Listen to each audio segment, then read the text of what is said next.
اس حدیث مبارکہ کے جو راوی ہیں وہ حضرت سیدنا ابو ہریرہ رضی اللہ تعالیٰ عنہ۔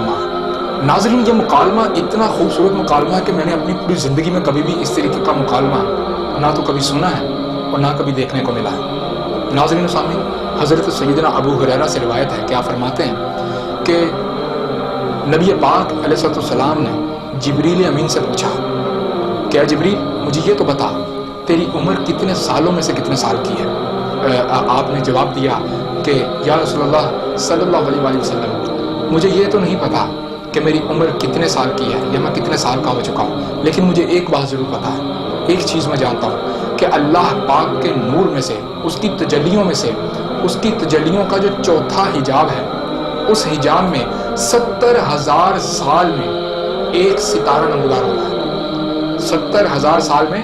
ایک مرتبہ وہ ستارہ نمودار ہوتا ہے، اور وہ ستارہ 70,000 مرتبہ 70,000 سال تک موجود رہتا ہے، اور وہ ستارہ 70,000 سال تک غائب بھی ہو جاتا ہے،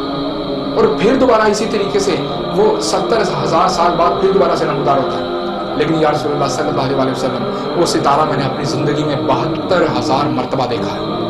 وہ ستارہ میں نے اپنی زندگی میں 72,000 مرتبہ دیکھا ہے۔ نبی پاک علیہ السلام نے فرمایا کہ اے جبریل، پھر تو اس ستارے کو بڑے اچھے طریقے سے جانتا ہوگا، بڑے اچھے طریقے سے پہچانتا ہوگا۔ جبریل میں نے عرض کی یا رسول اللہ، کیوں نہیں، وہ ستارے کو اتنی مرتبہ دیکھا ہے، اتنی مرتبہ دیکھا ہے تو میں تو اس کو دیکھتے ہی پہچان جاؤں گا۔ نبی پاک علیہ السلام نے فرمایا جبریل، میری پیشانی کی طرف دیکھ، میری پیشانی کی طرف دیکھ اور مجھے بتا کہیں وہ ستارہ میں تو نہیں تھا، کہیں وہ ستارہ جو تجھے میری پیشانی پر نظر آ رہا ہے کہیں وہ ستارہ یہی تو نہیں تھا۔ جبریل امین پر قربان جائیں، آپ نے فرمایا اللہ اکبر، یا رسول اللہ خدا کی قسم، یا رسول اللہ خدا کی قسم، وہ ستارہ آپ ہی ہیں۔ اللہ، اتنی وسعتیں،